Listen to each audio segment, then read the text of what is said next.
Hey there, everybody. I'm Seth Davis with your weekly college basketball video mailbag. You send the questions, I give your answers. Hunter in Georgia writes this week, why would Bobby Knight, after all this, resign abruptly in the middle of the season like that?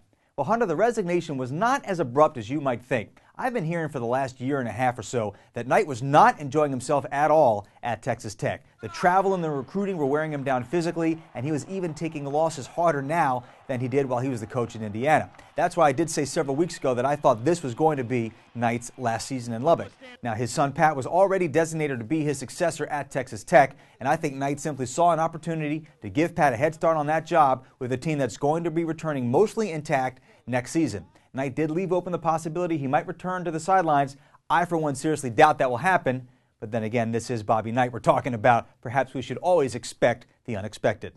And Amy in California wants to know, quote, which conference will likely send the most teams to the NCAA tournament? Amy, right now I got to guess it's going to be the Big East. Yes, that's partly because the league has 16 teams, more than any other power conference, but it's also much deeper than a lot of us anticipated coming into the season. I think a minimum 6 teams are going to make the field from the Big East, whereas I think the Pac-10, which most of us consider the strongest conference in America, will have a hard time sending more than 6.